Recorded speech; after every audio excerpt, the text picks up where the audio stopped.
어떤 왕이 어느 날 문득 이러한 의문이 있었습니다.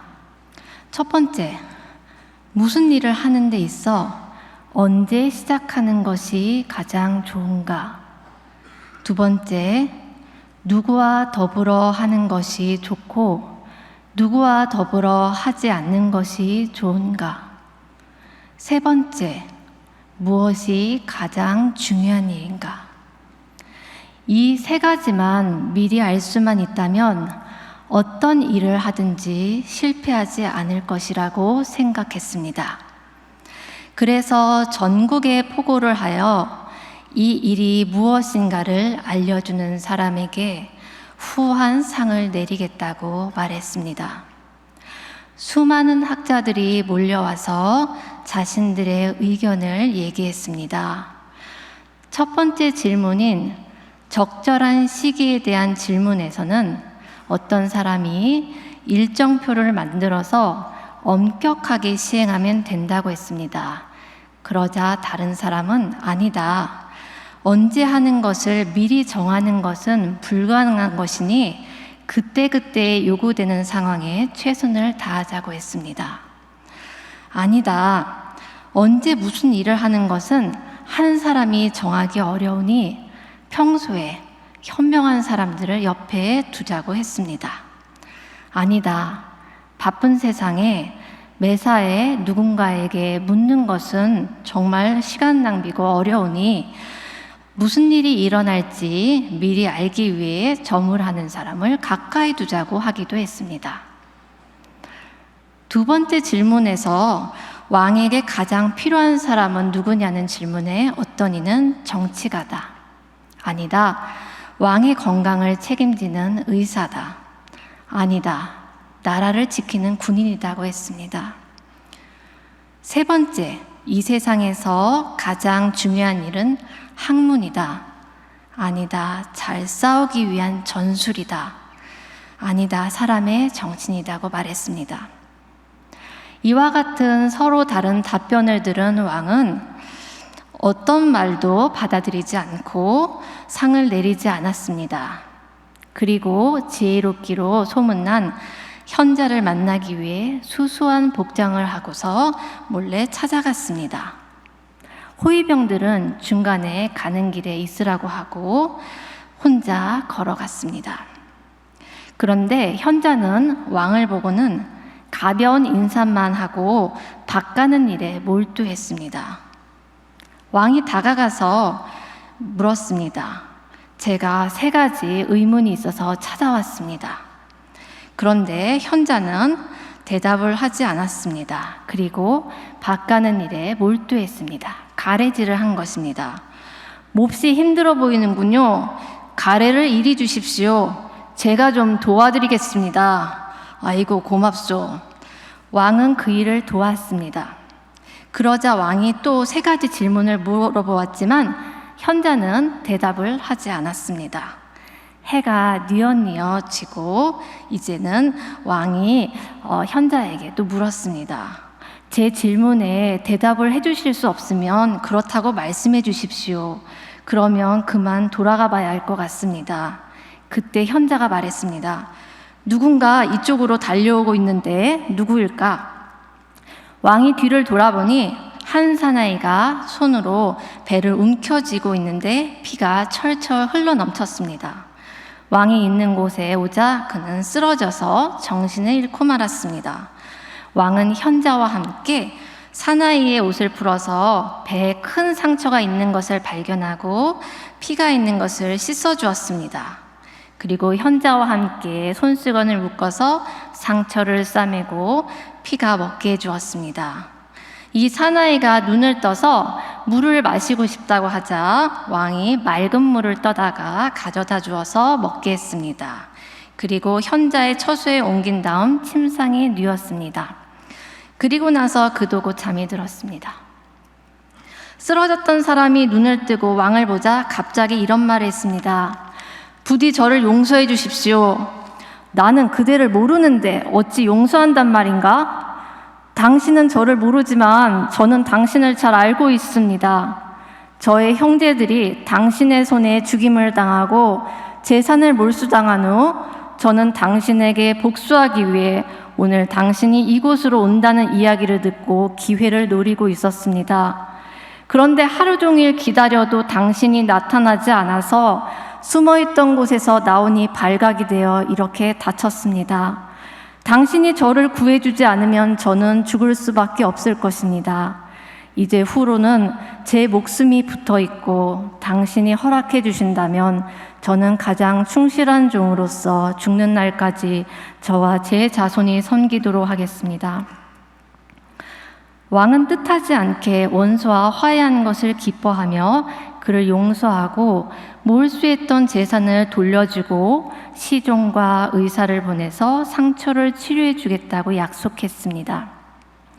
이제 왕이 가면서 현자에게 물어보았습니다.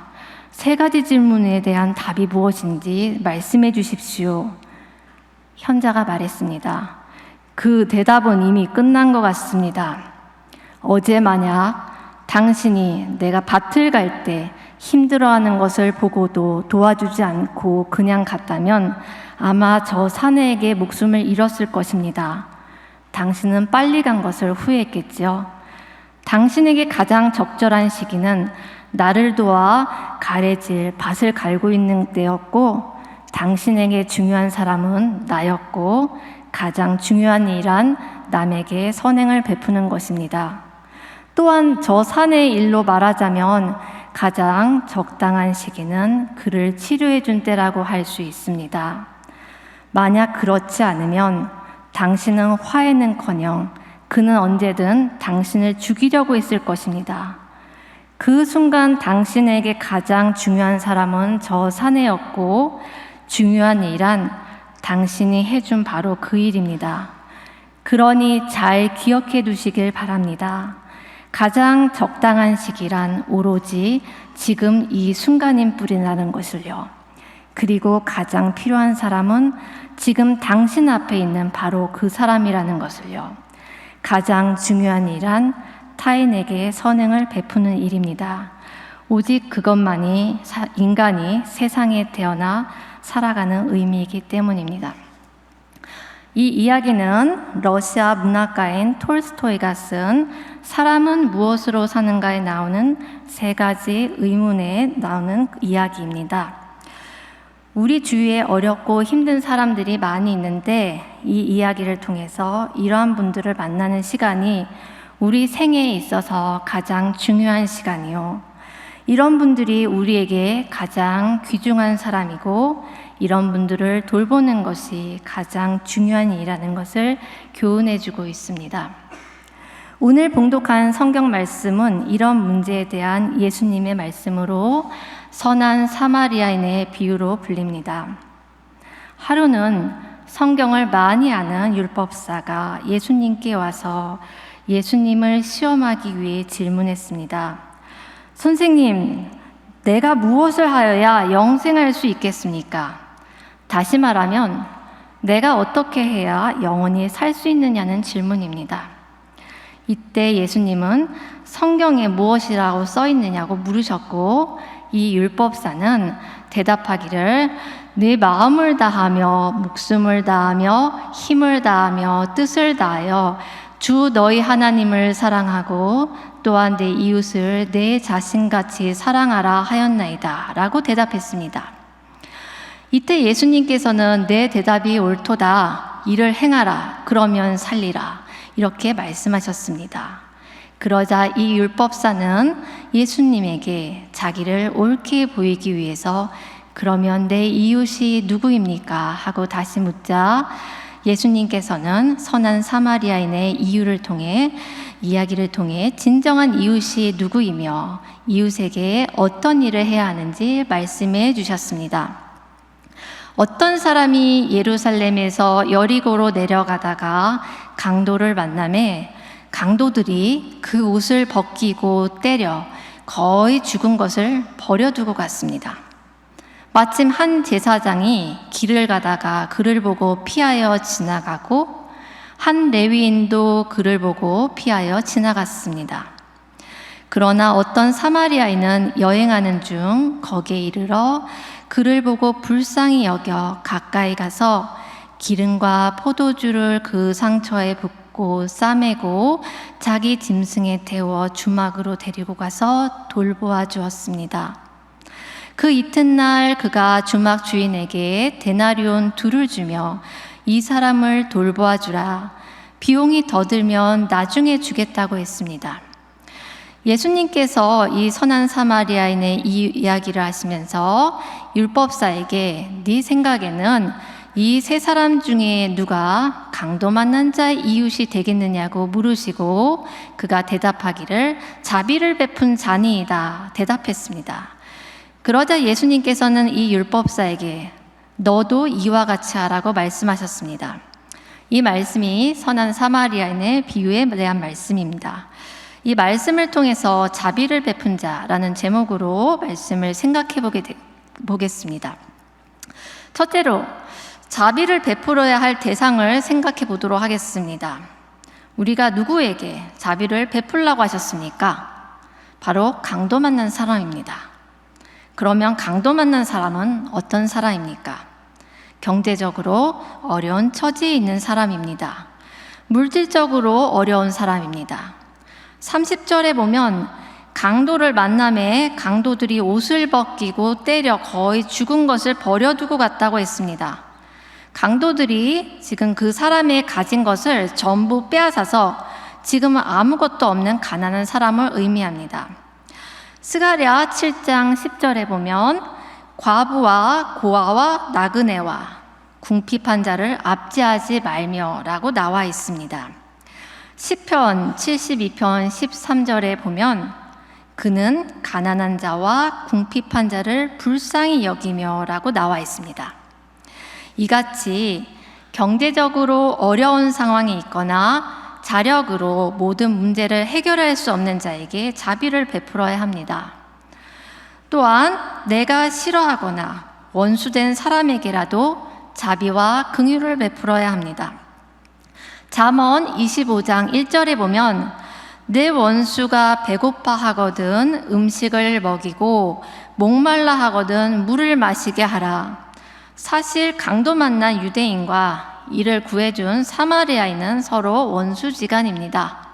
당시 이스라엘 사람들은 사마리아인들을 무시했고 상종하기도 싫어했고 멸시했습니다. 그런데 이런 유대인을 사마리아인은 구해준 것입니다.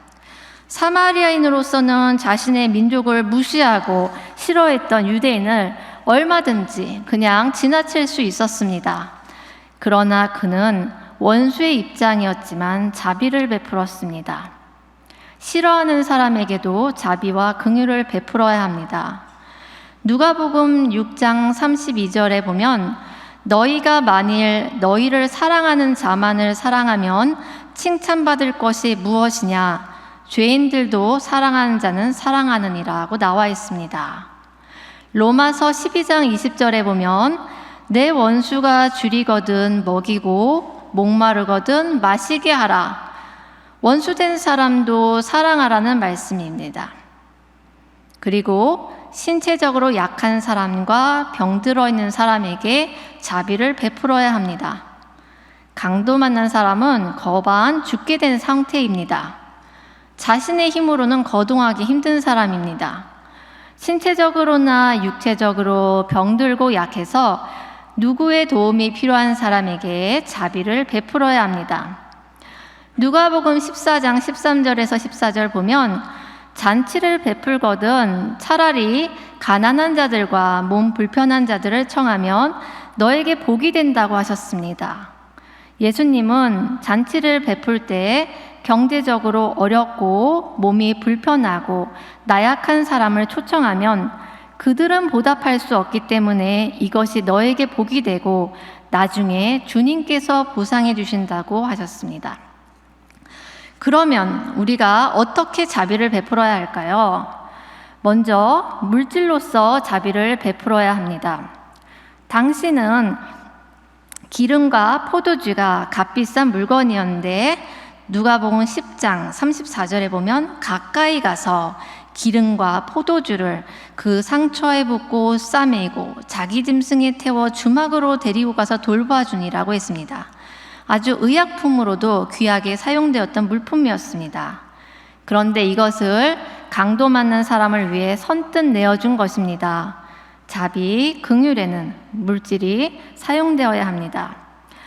야고보서 2장 15절에서 17절 보면 만일 형제나 자매가 헐벗고 일용할 양식이 없는데 너희 중에 누구든지 그에게 이르되 평안히 가라, 덥게 하라, 배부르게 하라 하며 그 몸에 쓸 것을 주지 아니하면 무슨 유익이 있으리요? 이와 같이 행함이 없는 믿음은 그 자체가 죽은 것이라고 말씀하고 있습니다. 말로만 하고 물질을 사용하지 않는 것은 죽은 믿음이라고 했습니다. 자비, 긍휼을 베풀 때에는 물질이 포함이 되어야 합니다. 슈바이처 하면 모르는 사람이 없습니다. 그는 의사, 음악가, 철학자, 신학자, 목사였습니다. 그는 교수직을 뒤로 하고 아프리카 밀림지대에 가서 치료했고 복음을 전파하다가 아름답게 생을 마감했습니다. 남들은 크게 관심을 갖지 않은 사람들을 위해 일생 사랑, 자비, 긍휼을 베푼 사람입니다. 그들을 이웃으로 생각하고 봉사했습니다.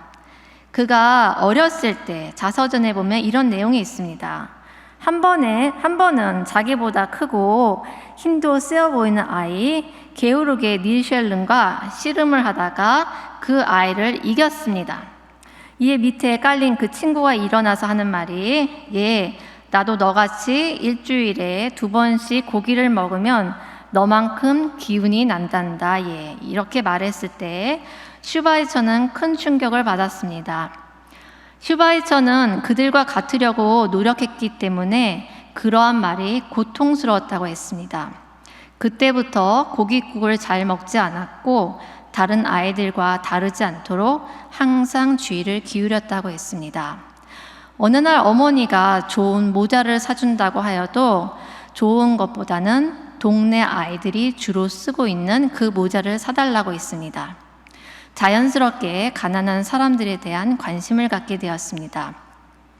슈바이처는 후에 아프리카로 가서 일평생 자비와 사랑을 베풀고 헌신하는 삶을 살았습니다. 그가 죽은 지 오랜 후 어떤 목사님이 슈바이처가 살던 곳에 찾아가 그곳 주민들에게 물었다고 합니다. 슈바이처가 살았을 때 어떻게 생활했습니까? 많은 사람들의 대답은 똑같았습니다. 그는 정말 우리의 진정한 이웃으로 우리를 사랑했습니다. 진정한 이웃은 누구입니까? 나의 도움이 필요한 사람들입니다. 지금 우리 주위에는 이런 이웃이 많습니다. 또한 자발적인 마음으로 베풀어야 합니다.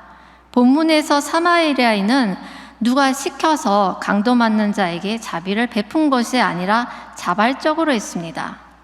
자비나 긍휼은 마음에서 나오는 즐거운 마음으로 해야 합니다. 또 사랑하는 마음의 자세로 심지어 원수까지 사랑하는 마음으로 자비를 베풀어야 합니다. 마태복음 5장 44절에 너희 원수를 사랑하며 너희를 박해한 자를 위하여 기도하라. 고린도전서 13장 3절에 내가 내게 있는 모든 것으로 구제하고 또 내 몸을 불사르게 내어줄지라도 사랑이 없으면 내게 아무 유익이 없느니라. 사랑하는 마음으로 자비를 베풀어야 합니다. 그러면 자비와 긍휼을 베푸는 자에게 주어지는 축복에 대해서 생각해 보겠습니다. 성경 여러 곳에서 자비를 베푸며 하나님이 복을 내려주신다고 말씀하고 있습니다. 이 비유의 말씀에서 이 사마리아인은 주막 주인에게 강도 맞는 사람의 치료를 잘 부탁하고 비용이 더 들면 돌아올 때 자신이 주겠다고 하였습니다. 성경 말씀에도 하나님은 우리가 이웃을 도와주고 돌보아줄 때 하나님께서 보상하여 주신다고 말씀하고 계십니다. 잠언 19장 17절에 보면 가난한 자를 불쌍히 여기는 것은 여호와께 구워드리는 것이라고 하였습니다. 가난한 사람에게 도와주는 것은 하나님께서 보상해 주십니다. 우리가 어려운 자에게 자비를 베풀어 주는 것은 하나님께 돈을 꾸어주는 것과 같으며 이 선행을 하나님이 보상해 주신다고 하였습니다.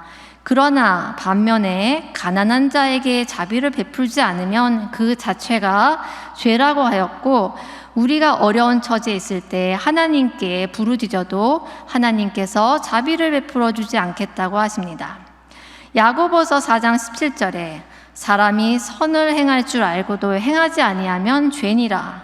자비와 긍휼과 같은 선을 행하지 않는 것이 죄라고 하였습니다. 이렇게 자비를 베풀면 우리 후손에게도 축복이 옵니다. 시편 37편 25절에서 26절 보면 내가 어려서부터 늙기까지 의인이 버림을 당하거나 그의 자손이 걸식함을 보지 못하였도다. 그는 종일토록 은혜를 베풀고 꾸어주니 그의 자손이 복을 받는도다.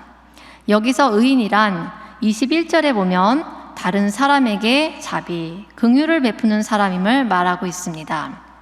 사무엘하 9장 7절에 보면 무비보셋이 나옵니다. 사울왕의 아들 요나단의 아들입니다. 요나단과 다윗은 진정한 친구였습니다.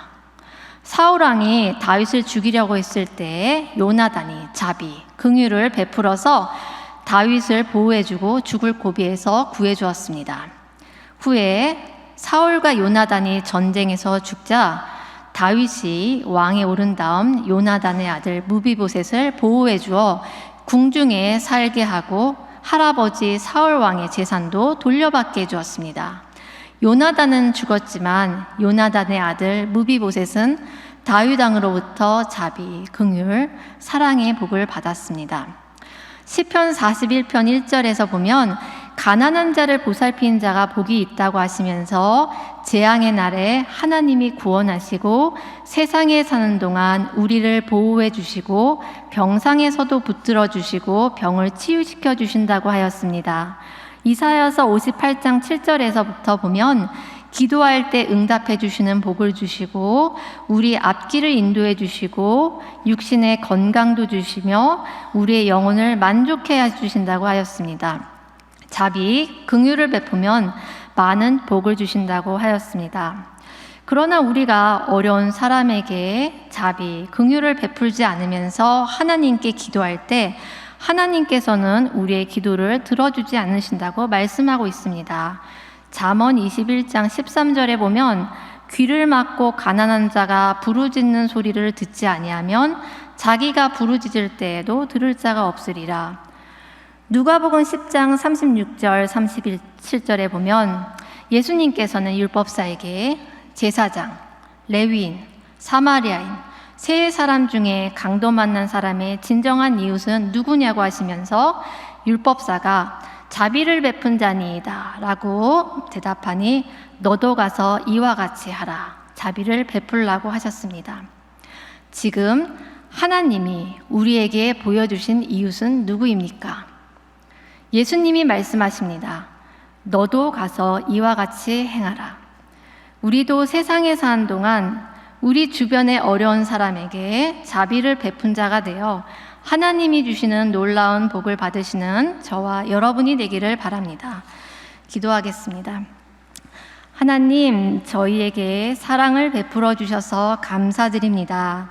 저희가 하나님의 은혜와 사랑을 기억하며 다른 이들에게 좋은 이웃이 되게 하여 주옵소서. 예수님의 이름으로 기도드립니다. 아멘.